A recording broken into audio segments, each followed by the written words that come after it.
Cell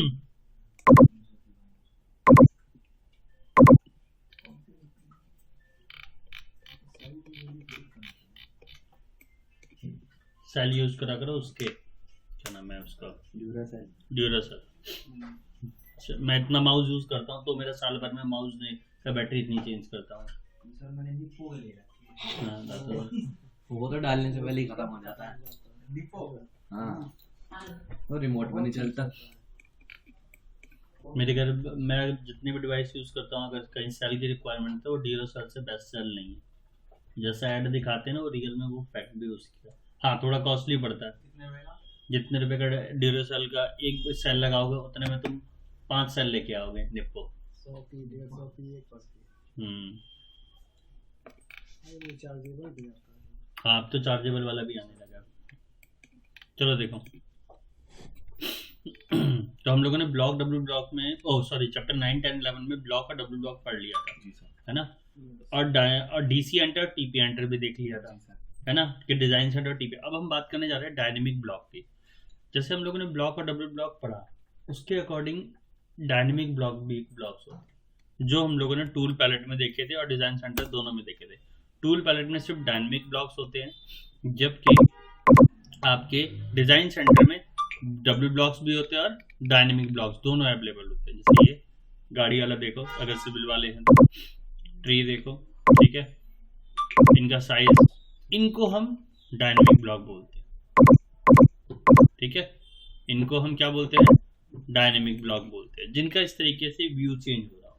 ये inbuilt वाले हैं, यानी कि ऑटोकैड में इनबिल्ट अवेलेबल है। ये डीसी एंटर में भी मिलेंगे, डिजाइन सेंटर में भी मिलेंगे। यहाँ पे जाओ, होम टैब पे क्लिक करो एंड ये है डायनेमिक ब्लॉक्स। और अब मैंने मैकेनिकल वाले ले लिए। मान लो सपोज कर लो मैंने नट बोल्ट यानी फास्टनर्स ले लिए।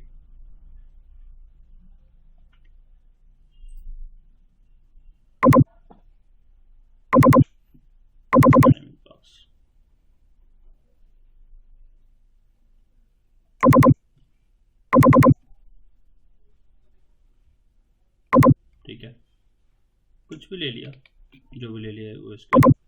जैसे यहाँ पर अगर मैकेनिकल में जाओगे तो ये नट बना लिया, हेक्सा नट, ठीक है। इनका व्यू इस तरीके से चेंज होगा, इनका साइज चेंज होगा। M10 M3 होते हैं ना नट के साइजेस, तो ये चेंज होंगे उसके साइज के अकॉर्डिंग।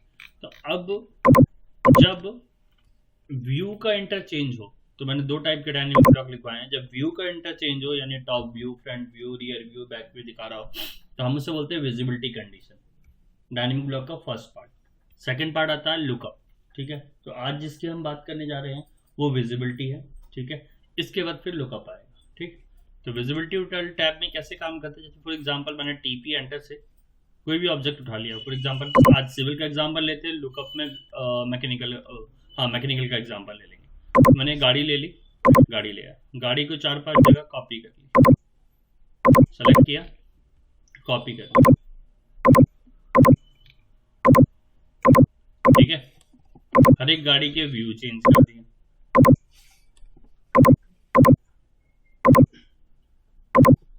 ठीक है।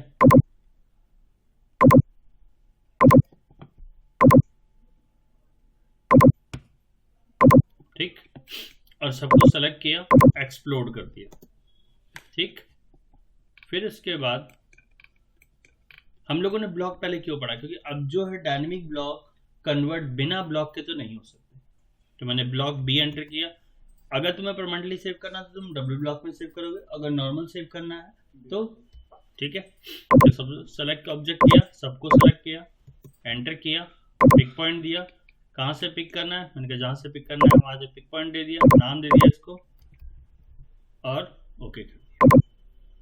ये डब्ल्यू ब्लॉक में सेव हो गया, ठीक है, हो गया।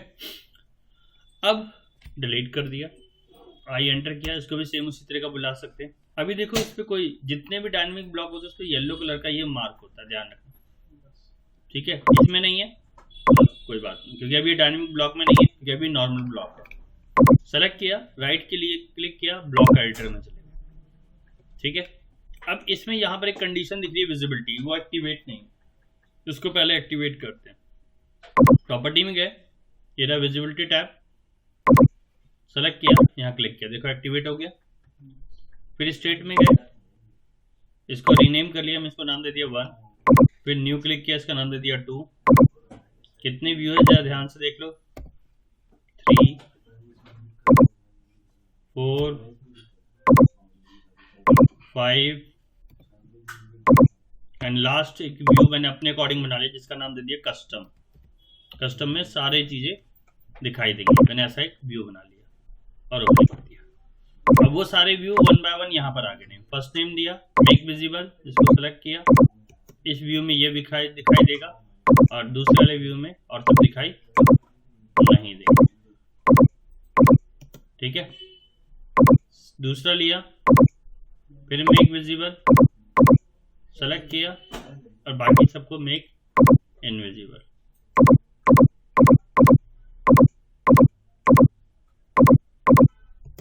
ठीक है, फिर तीसरा व्यू लिया, फिर मेक विजिबल, मैंने बीच वाले को मेक विजिबल रखा, बाकी सबको make invisible.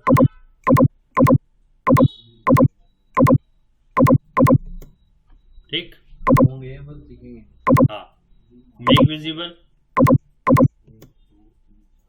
Make invisible,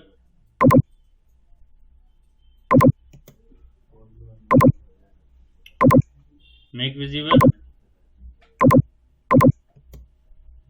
make invisible.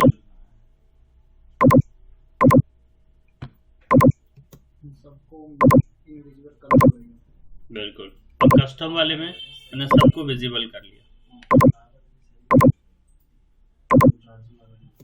ठीक है, क्लोज किया, सेव चेंज किया, सेलेक्ट किया, डिलीट कर दिया, आई एंटर किया, देखो आ गया येलो कलर का मार्क, क्लिक किया, यहाँ लेके आया।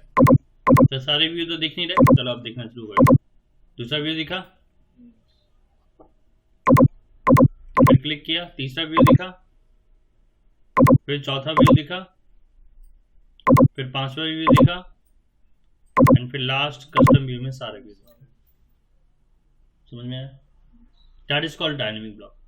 अब ये यूज कहाँ होते हैं?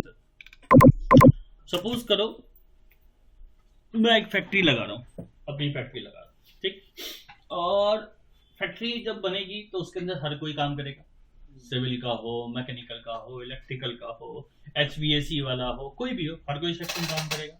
अब जब हर एक सेक्शन काम करेगा तो सबसे पहले क्या बनेगा कि बगल में घर बन रहा है तो क्या बना होगा? क्या प्लान बना होगा, है ना? प्लान बनेगा तभी तो तुम एग्जीक्यूट करोगे कहाँ पर चीजें कैसे रखनी, क्योंकि एरिया उसी के हिसाब से निकलेगा, कितनी जगह बच रही है, कितनी जगह नहीं बच रही है, सब कुछ देखोगे। फिर उसके बाद इसमें बीम कॉलम डालोगे, यानी फाउंडेशन वाला काम करेगा, स्ट्रक्चर खड़ा हो जाएगा। अगर बड़ा एरिया है तो सिविल, तुम जितनी फैक्ट्री देखे होगे सारे फैक्ट्री शेड बेस बनी होती है, सब जगह तो कंक्रीट वर्क नहीं होता, RCC वर्क तो नहीं हो सकता क्योंकि बहुत कॉस्टिंग आ जाएगी। भाई बीघा में फैक्ट्री बनती है ना, बीघा या फिर कई गज मिल के, मतलब कि 100 गज मिल के कई, उस हिसाब से बनते हैं मोटा मोटे। तो उस केस में अब मेरे पास सिविल वाला अलग काम कर रहा है, मैकेनिकल वाला अलग काम कर रहा है, इलेक्ट्रिकल, लेकिन प्लान सबके लिए कॉमन है क्योंकि प्लान में हर चीज, वॉल कहाँ जा रही है, कैसे जा रही है, सब कुछ। फैक्ट्री में मोटर अंडरग्राउंड लगाई, भाई नॉइज लेवल मुझे नहीं चाहिए, मशीन ऑलरेडी शोर करेगी। अब मोटर भी अंदर, अगर बहुत सारी बड़ी बड़ी मशीनें, सबके अंदर आजकल मोटर बेस बनती है, रोटर मोटर दोनों लगे हुए रहते हैं, तो रोटरी घूमेगी, मोटर घूमेगा तो आवाज तो करेगी, तो उस नॉइज लेवल को भी डाउन करना, तो मैंने वो अंडरग्राउंड डाल दी। प्लस इलेक्ट्रिकल सप्लाई चाहिए, उसको वेंटिलेशन चाहिए, भाई मोटर घूमेगा तो हीट भी करेगा, तो उसको वेंटिलेशन कहाँ से मिलेगा, तो अंदर से हीट भी डाल दी। ये सब जितनी बातें बोल रहा हूँ ये सब होती है, एग्जैक्टली पॉइंट है। क्योंकि लास्ट टाइम मैंने जब एक प्रोजेक्ट किया था तो उसमें मैंने पूरी फैक्ट्री डिजाइन करी थी, क्योंकि मैं तो मैकेनिकल से हूँ, सिविल वाला भी काम हुआ, इलेक्ट्रिकल वाला भी काम हुआ, HVAC वाला भी काम हुआ, सब काम हुआ, क्योंकि मुझे हर एक फील्ड की नॉलेज है, तो मैंने हर तरीके से काम किया। पहले उसका रेविट में स्ट्रक्चर बना के, मतलब कि प्रॉपर डिटेलिंग करके उसको रेडी किया, मॉडल को, 3D मॉडल को। फिर उसके बाद मैकेनिकल वर्क का जो था कि भाई कहाँ पर असेंबली होगी, कहाँ पर लेबर बैठेगी, कहाँ पर हमारा रॉ मटेरियल रखा रहेगा, कहाँ पर एनालिसिस होगी, कहाँ पर क्या होगा, ईच एंड एवरीथिंग, बैलेंसिंग कहाँ होगी। मतलब ये मान लो वो जो फैक्ट्री थी, वो फैक्ट्री थी बेसिकली HVAC की, तो सारी प्लानिंग पहले ऑटो कैड पे हुई, फिर टाइम तो लगा होगा। टाइम तो लगता ही है डेफिनेटली।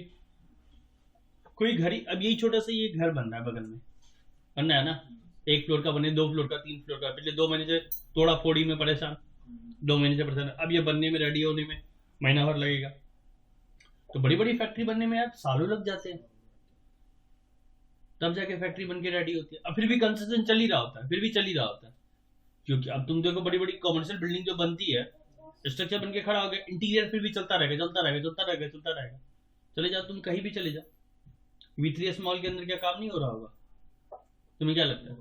एक कोई दुकान जा रही होगी छोड़ के, कोई दुकान आ रही होगी, मतलब ये कोई अपना, भाई मेरा टर्नओवर हो गया, मेरा 3 साल का एग्रीमेंट है, 3 साल का एग्रीमेंट खत्म, तो वो अपने सामान सारा उखाड़ के ले जाएगा, जो भी उसने वहां पैसा लगाया होगा।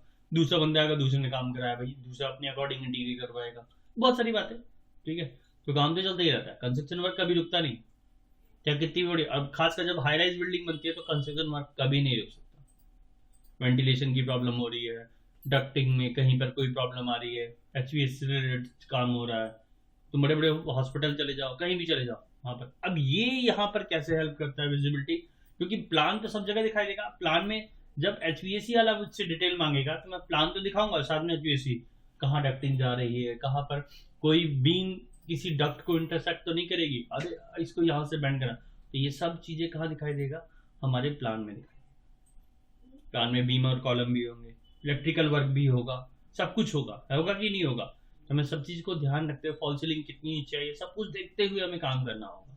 तो वो सब काम हमारा विजिबिलिटी के बिहाफ पे किया जा सकता है कि मुझे जिसको एक प्लान तो मैं ऐसा बनाऊंगा जिसमें सब कुछ दिखाई देगा, HVAC वाला भी, मैकेनिकल वाला भी, सिविल वाला भी, इंटीरियर आर्किटेक्चर सब, एक प्लान ऐसे विजिबिलिटी कंडीशन में डाल दूंगा, जैसे मैंने 1 2 3 4 5 किया, 1 में मैकेनिकल कर दिया, 2nd में HVAC कर दिया, 3rd में सिविल वाला कर दिया, कंस्ट्रक्शन वाला कर दिया, आर्किटेक्चर और प्लान एंड एनकान, जो सब अलग अलग डिवाइड कर दिया, जिसको जो चाहिए वो मिल जाएगा देखने में।